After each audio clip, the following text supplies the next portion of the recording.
What happens when a content creator, someone with millions of followers, decides to use their platform as a weapon? Not only against trolls or content creators he doesn't like, but also against regular people who dare to criticize them. At this point, you're totally Here's the thing. We're going to get your IP address. We're going to find out your information. We have forensic, digital. Ethan Klein has an interesting life. You know, go to work and hit the live button in your studio decked out with thousands of dollars worth of film production equipment. Producers left and right to chime in sometimes and hit the technical difficulty screen to save your ass when you say a few things you shouldn't say. I don't know why I thought that. Apparently she did not have sex with Destiny, although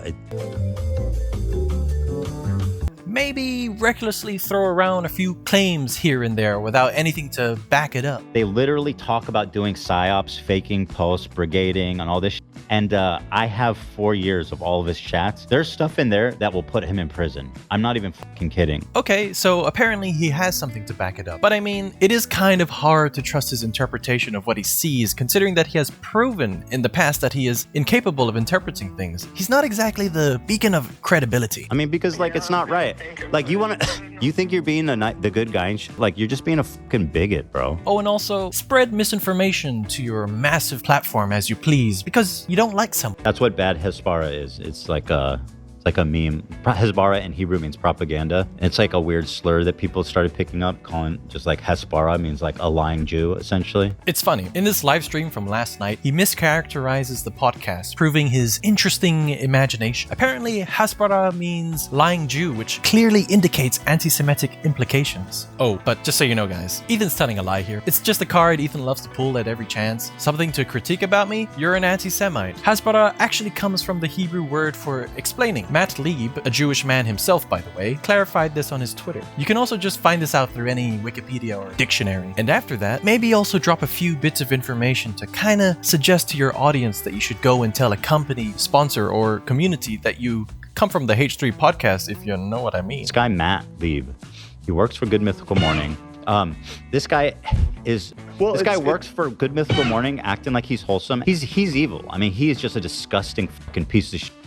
And I think it's insane that Good Mythical Morning and hire somebody. I mean, it works. Your fans show up to the brigade. They just aren't the sharpest tools in the shed, though. You fool. He said that he works at Good Mythical Morning. He's not a guest. He's been working there since 2019. You've blown our cover now. I mean, look at this. They're brigading the video now. These are how many dislikes they got on a normal video. And here is the episode that came out after Ethan said he works for Good Mythical Morning. This guy works for Good Mythical Morning. I mean, he is pro-terrorism. He's evil. He is just a disgusting fucking piece of shit.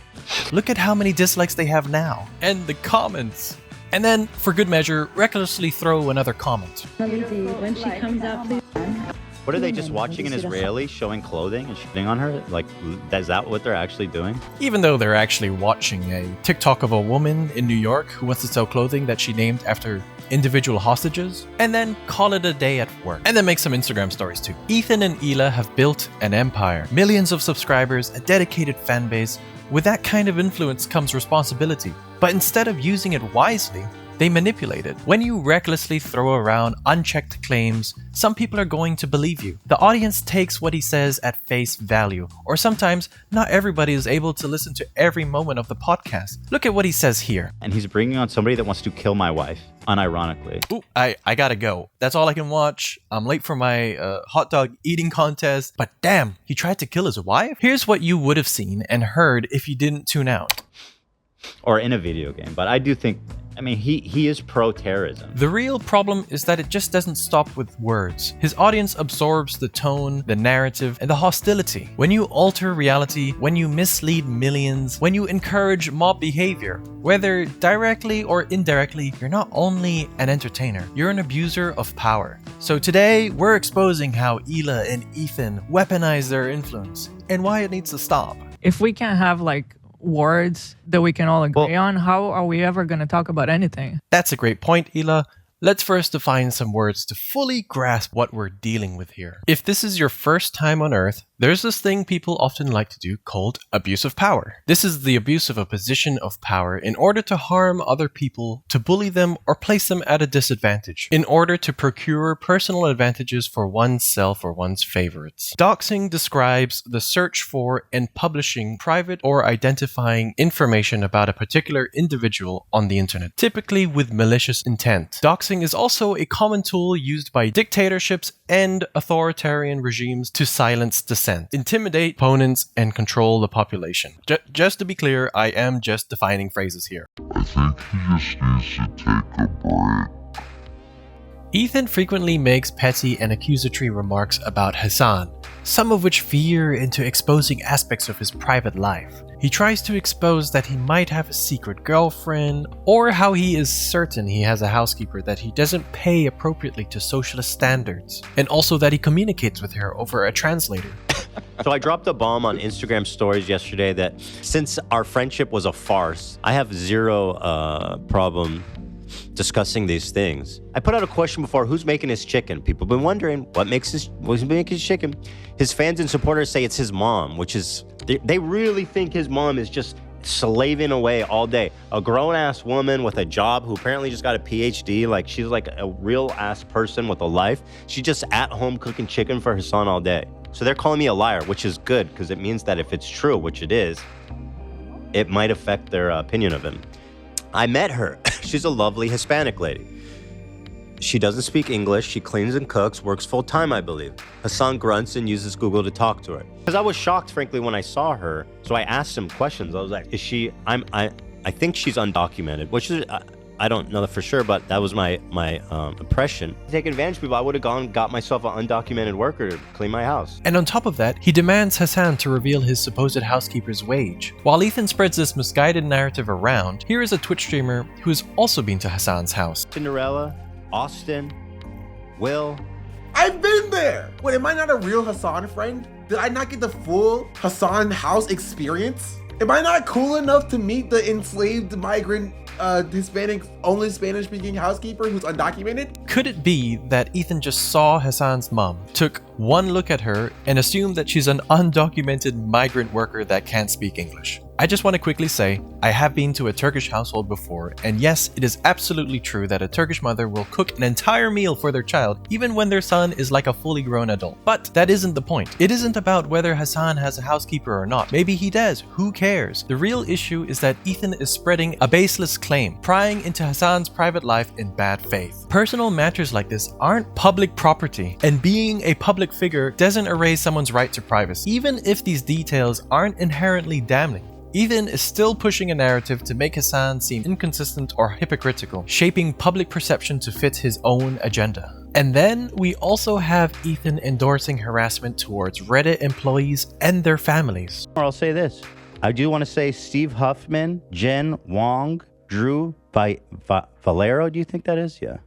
Christopher Slow. I would very much not want you to experience how terrible it is to have a snark subreddit digging into you and everyone close to you and organizing harassment in real life and online everywhere you go, because I just don't want that for anybody. It would suck to make a snark subreddit about the leadership of Reddit. That probably exists the way that you just think said so? That. I mean, well, let's there's go nothing join. Redditors love more than complaining about Reddit. I don't think so. I think we might be starting a movement. But if there is one, then God bless, let's join. You know what I mean? Let's join the movement. I won't be joining that. If you can't beat them, join them. Considering Ethan has a massive platform, he is playing with fire by pointing out specific individuals and entertaining the idea of targeting them. The passive-aggressive justification of saying, would very much not want you to experience is an indirect encouragement of scrutiny and potential harassment. With his audience influence, even a vague suggestion can inspire people to take action,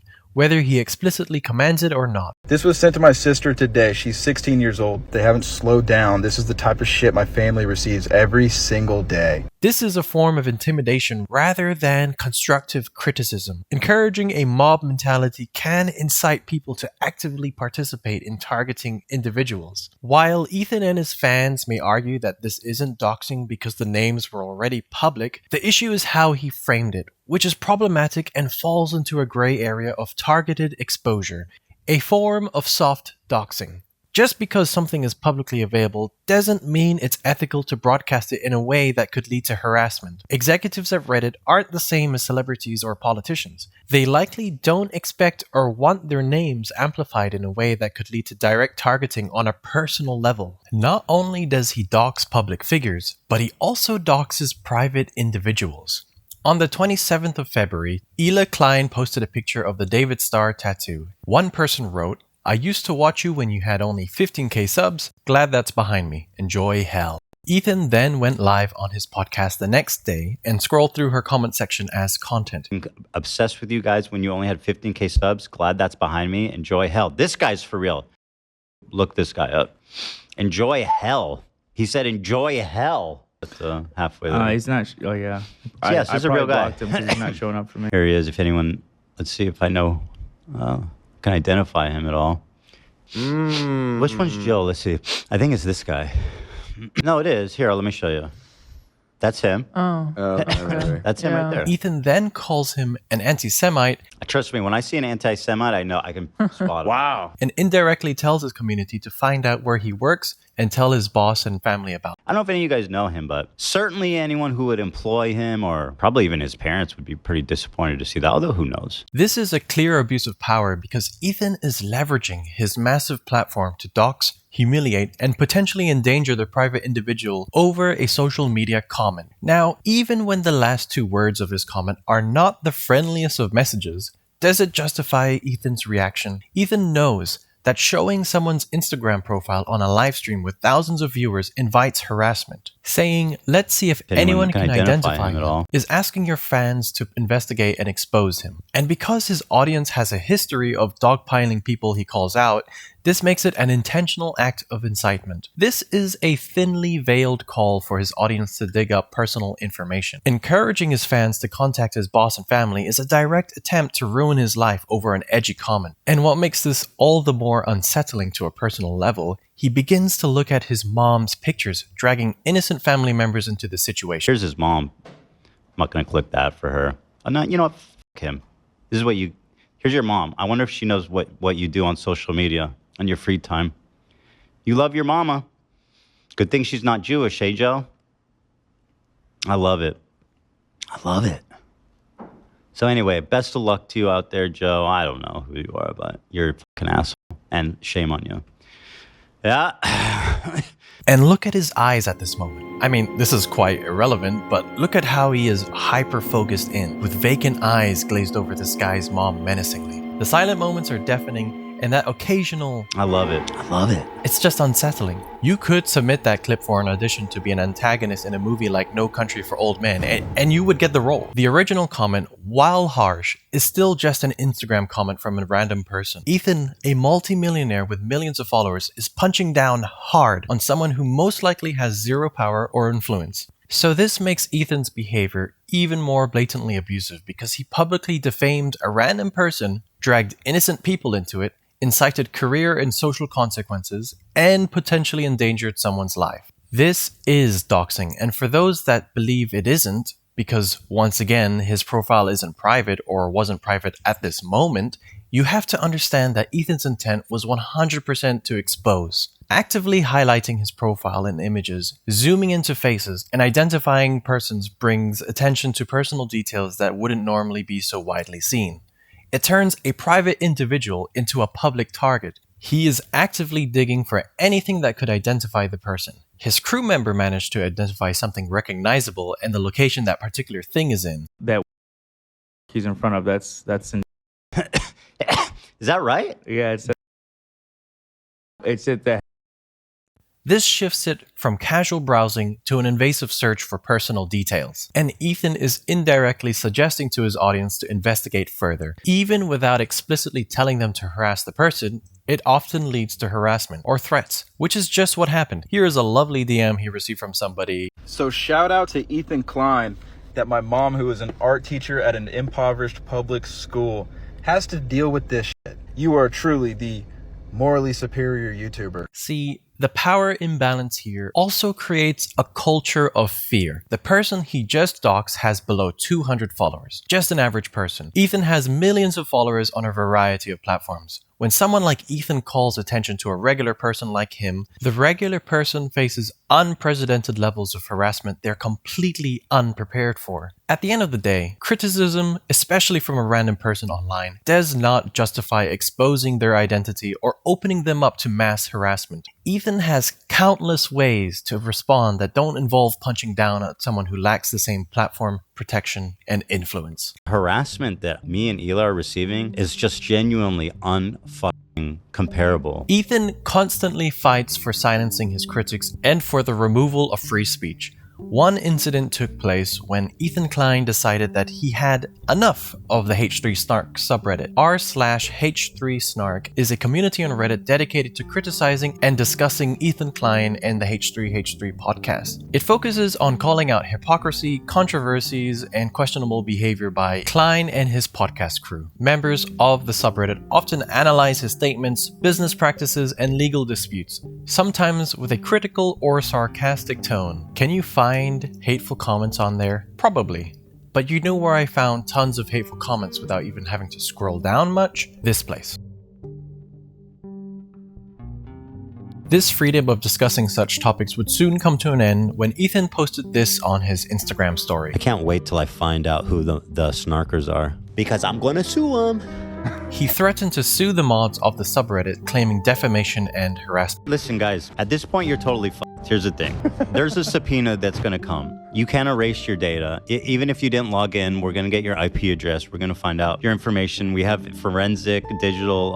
It's all part of a lawsuit that's going to drop in about 3 weeks that you guys are going to fucking love. I cannot wait. I am so excited. I am giddy to share this with you guys. But let's be real, this isn't about justice, it's about control. Legal intimidation isn't a new tactic for Ethan. These are average Reddit users like you and me. Imagine being so insecure about internet criticism that you'd rather use your money and legal team to shut people up instead of just ignoring it, or maybe reflecting upon it. How many random Reddit users have the resources to fight a lawsuit? Ethan Klein, a millionaire, knows this. Even if these lawsuits don't hold up in court, just the threat of legal fees and harassment is enough to silence critics. The type of environment this cultivates is one similar to countries led by dictatorships. Abusing by silencing critics through censorship and intimidation ensures control over the narrative and creates an environment of fear and obedience. He calls out everyone associated with his so-called enemy. People correcting him? That's a no-go in Ethan's world. How dare Ludwig make a correction on a sloppy mistake in Ethan's content nuke video? Ethan posted a meme screenshot and reversed the order of events. Fucking Destiny fan confirmed. What a fucking lapdog you are. How pathetic can you be to fucking curl up on Hassan's lap like a good pussycat? Prefer him, bitch. What a gutless coward. You really got no problem here? Suck my dick. And by the way, having no problem with terrorist sympathizing, anti-Semitism, but God forbid Ethan gets the order of the rising star wrong. What a dumb fuck bitch. So that's Ludwig for you. He's a hypocrite, of course, obviously. I mean, who isn't, right? We all might be a bit familiar with Ethan Klein not liking Hassan. And because he wants everyone to not like Hassan as much as he does, he deliberately misinforms in order to fuel a narrative. One of those narratives that he wants everyone to believe is that Hassan is a terrorist sympathizer. So, in this segment of his content nuke, he distorts what Hassan covers here and also deliberately leaves out some footage. They take it over, and they tell the people in the ship, usually like mostly Filipino people, Filipino crews, and they're like, all right, well, we got no problems with you, but you're coming with us. Ethan then criticizes what he says. What an incredible way to characterize having a gun in your face. Hassan is asking us not to believe our own eyes as we watch terrorists hostilely kidnapped the crew. And claims that they have been MIA for a year. And once again, the crew is still MIA for over a year, prisoners to a terrorist organization. But don't worry, guys, Hassan says they have no problem with them. However, these people did in fact say this to the hostages. And it is not true that they've been missing for a year without updates, as the kidnappers let the Red Cross, a global humanitarian organization that provides health services and operates in conflict zones, came on board twice by September 2024, 5 months before Ethan's video came out. He shows the headline of this article. When you scroll down on the same article, you only need to read a few lines until you see this. The seafarers, some of whom have been at sea for nearly 2 years, have been held against their will with only limited contact with their families, friends, and loved ones. Their location was known and their well-being was kept updated. This information isn't hard to obtain. All hostages were released alive 1 week and 2 days before Ethan published his content nuke, which is plenty of time to fact-check your hardly worked-on information bomb. Why didn't he know or correct it? It kinda looks like he doesn't actually give a shit about the movement itself and is just interested in making Hassan look bad. The next claim is that it's owned by an Israeli company. It's not. It's being chartered by a Japanese company, and the boat's owners are registered in the Isle of Man. Not true. It's owned by Israeli tycoon Abraham Ungar. Takes 2 seconds to find that out. Or you can finish reading the screenshot Ethan showed. Ethan is right that the ship is registered in the Isle of Man, but the screenshot he shares states that it's owned by the Israeli tycoon. So, with a few clicks and clacks with a keyboard connected to a computer, a below average internet connection, we've just learned all this. Why misrepresent this? And now that it is declared that Hassan was right after all, what does that mean for Ethan's case? You want to fucking bring a ship through here? We're going to take it. So that's exactly what the Houthis start doing. And they're like, guess what, dog? No more trade to Israel. If you are sending ships into Israel, if you are owned by an Israeli subsidiary, if you're owned by an Israeli corporation, we're going to take over your ship. Guess what, bitch? It's our fucking territorial boundary, and we're going to enforce this until you stop doing genocide in Gaza. So let's review his claims. His first claim is that the boat is headed for Israel. It's not. It's going from Turkey to India. Now that we've caught Ethan misrepresenting facts again, and the ship was indeed owned by 2 Israeli, is it possible that this could have led to speculation about its actual destination, Israel instead of India? And given that tensions in the Red Sea region are high, could it be that some ships with Israeli ties might avoid publicly revealing that they are heading to Israel to reduce security risks? It's certainly a possibility. But is this what Hassan claimed what is happening here? Let's see what Hassan said again. No more trade to Israel. If you are sending ships into Israel, if you are owned by an Israeli subsidiary, if you're owned by an Israeli corporation, we're going to take over your ship. You cannot fucking use this trade route anymore. Guess what? It's our fucking territorial boundary, and we're going to enforce this until you stop doing genocide in Gaza.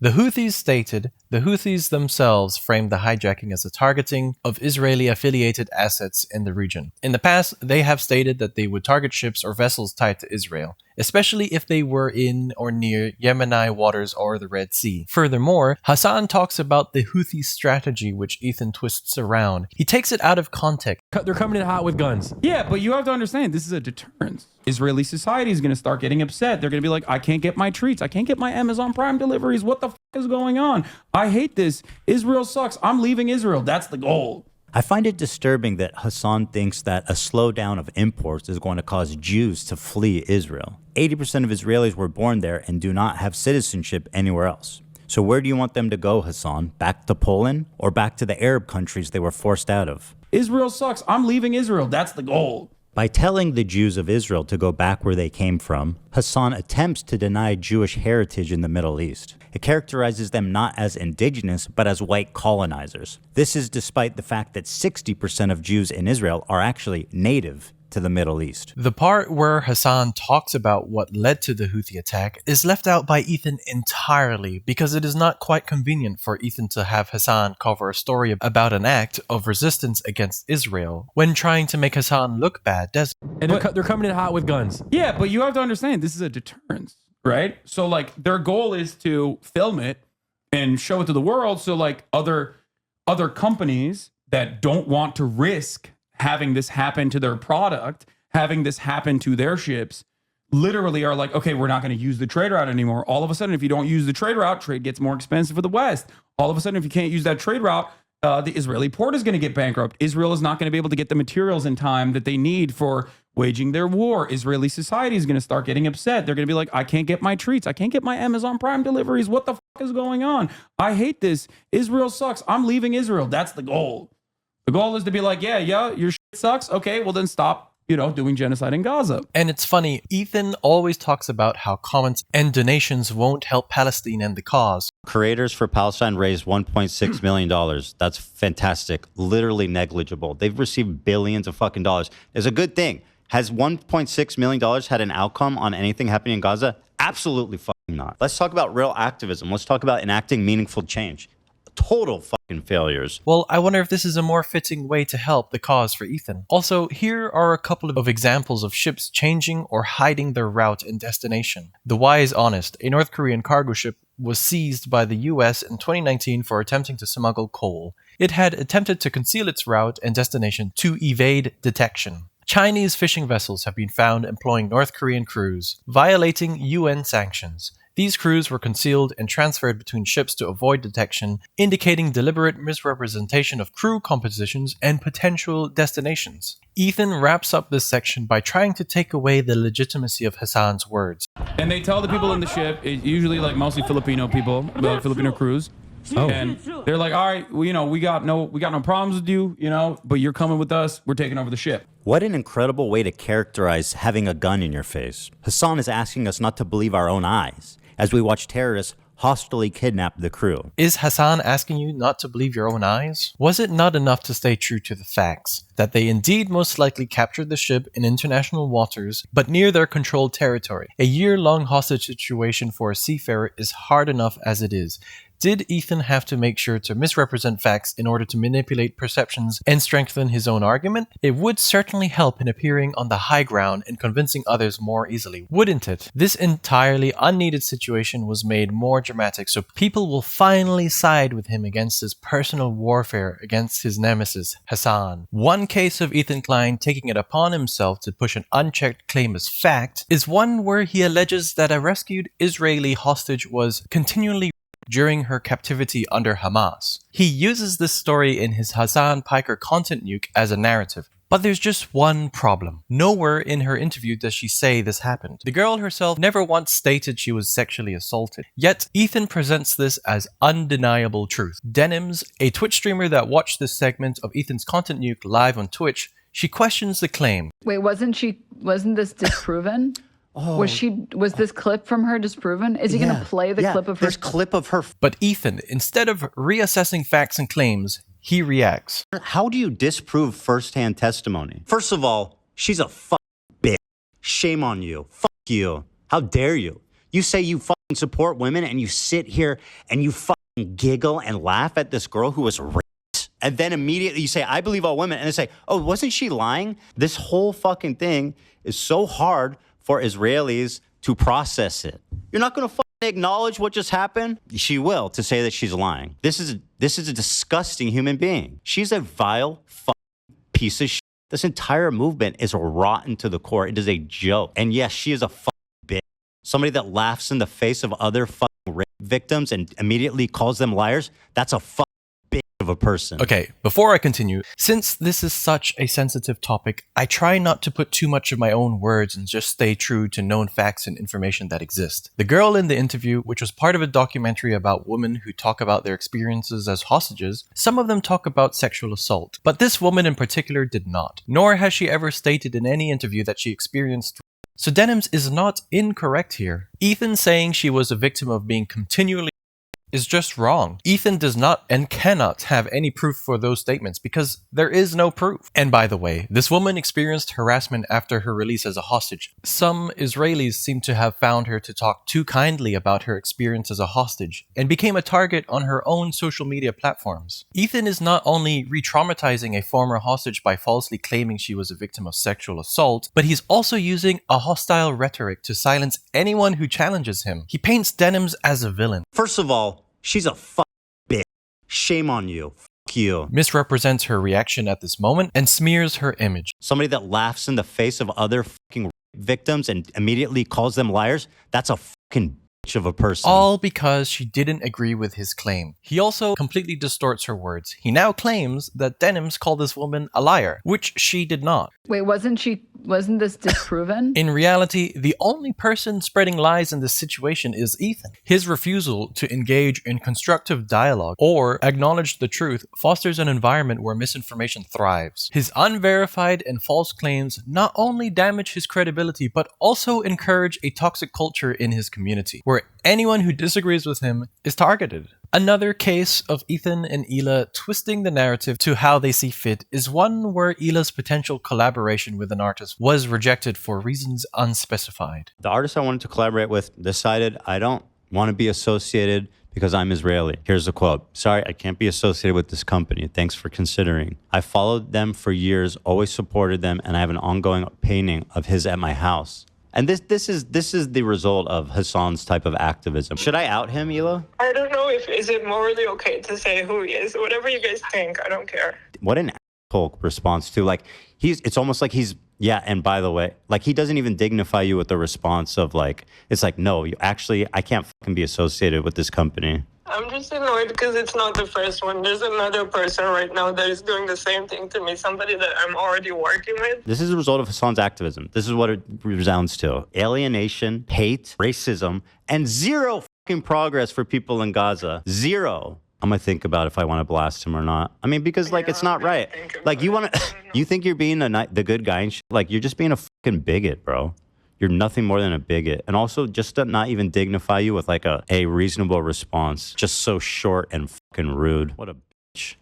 Scumbag. Why would you blame someone for something because of where they were born? This is what racism is. But apparently, it's totally fine all of a sudden. It's just, they're so delusional that if they think, if I'm not the person that you want to associate with, then good luck in the world. Because, like, I am as progressive, you know, I left Israel. I don't even live there anymore. I should be your model Jewish person. Like, why are you talking I should be your best friend. Instead of addressing any potential reasons or questioning why this response was received, Ethan and Hila spun the entire situation into an attack against Hila for being Israeli, straight into playing the victim card when a situation doesn't suit them. Let's read what exactly the message said again. I'm sorry, I can't be associated with this company. Thanks for the consideration. Is it maybe possible the brand's rejection had nothing to do with Hila's nationality? Instead, it had everything to do with the growing controversy surrounding the H3 podcast and its declining reputation. Ethan has stirred up multiple public scandals. Companies are simply less interested in associating with that kind of baggage. Ethan and Hila have reframed themselves as victims, immediately jumping to the conclusion that this was purely because of discrimination of her Israeli identity, redirecting the audience's outrage into the abyss, towards the unknown entity. According to Ethan and Hila, anyone who disagrees with Israel's actions is automatically an anti-Semite, ignoring the fact that political criticism and discrimination are not the same thing. This rhetoric is dangerous because it shuts down all discussion and labels legitimate concerns as bigotry. Ethan and Hila are creating a culture where no one can question him without facing extreme backlash. They twisted the company's entire short message to the narrative that they are victims and Israeli, despite the reality. There is also a pattern that keeps repeating. Ethan keeps getting facts wrong. Ethan confidently presents something as fact only for it to be corrected, and instead of taking a moment to verify, his first instinct is to go on the attack. Rather than taking a correction with humility, Ethan's response is often aggressive. He insults the person. I have decreed, let it be known, that Denims is a dumb fucking bitch. Calls him names. What a fucking lapdog you are. How pathetic can you be to fucking curl up on Hassan's lap like a good pussycat? Purr for him, bitch. Then, after the barrage of insults, sometimes, not always, Ethan realizes he was actually wrong. She is an ex-Destiny orbiter. In fact, it's rumored, I'm pretty sure that they had a sexual relationship. I don't know why I thought that. I swear I read that somewhere, but that's okay. My bad. Apparently she did not have sex with Destiny, although I spoke out of turn. She did not have sex with him. She was friends with him. She benefited from him. She did not have sex with him. That is a fact. So I know I should apologize once again to Denims, the dumb fucking bitch that I hate. just because I was wrong about her sleeping with Destiny, I spoke out of turn there, and I apologize for that, even though I despise her for every other conceivable reason. Is there anything else I should emphasize? This kind of behavior has real consequences. Not everyone watches every episode, and by the time Ethan admits he was wrong, if he ever does, his audience may have already clicked off the video, missing the entire part where he confirms that he was incorrect after all. The person bashed is left dealing with the fallout. The reputation is stained, and many of Ethan's viewers will never even know that he got the facts wrong in the first place. When you have a platform as big as Ethan's, you have a responsibility to get things right. But instead, he repeatedly spreads false information, attacks those who correct him, and barely acknowledges when he's wrong. You got got. You got there. But I mean, like, ultimately, I still feel like it's not that material, considering, again, that she was nominated once and won. Yeah, you used the wrong image. So, and you reversed the years, which, again, I do agree, slightly makes it worse, the way that you presented it versus reality. I disagree. His audience, whatever he may have left, trusts him, but misinformation combined with aggressive responses to correction creates a toxic cycle where the truth often takes a backseat to entertainment. If you're going to critique others, you need to hold yourself to the same standard. Getting facts wrong happens, but how you handle corrections say everything about your integrity. The way Ethan treats his mistakes, especially when it involves publicly bashing innocent people, sets a dangerous precedent for how online discourse functions. Also, when he admits he was wrong, he always has to deflect by pointing out something he thinks the other person got wrong. She was the victim of the crime of Atriarch and the recipient of my inappropriate joke, okay? My problem is with Ludwig being a spineless coward of a human being. He can't just take accountability and leave it at that. And on top of that, he usually downplays the significance of his mistakes. Do you think that's a meaningful distinction? And what happens when someone responds to his Instagram stories and livestream content? He downplays what the person on the other end receives. I'm 100% against anyone calling CPS on YouTubers they don't like 48 hours after being harassed by Ethan Klein. Bitch, it's not harassment. Grow up. These people are so pathetic. And as usual, expect twisting things around to make the other person look bad. You choose to participate in a snark Reddit page with your name on it, and then it's a problem that Ethan points it out. I'm sorry, it's the interview bad empanada, bro. It's disgraceful to participate in a snark page. Yeah. It is, and I think it's Ethan disgraceful as a is allowed to point it out. And also, and if that's too much for you, maybe get off the internet. Right, and or at least maybe don't work for a reputable company like Red and Link.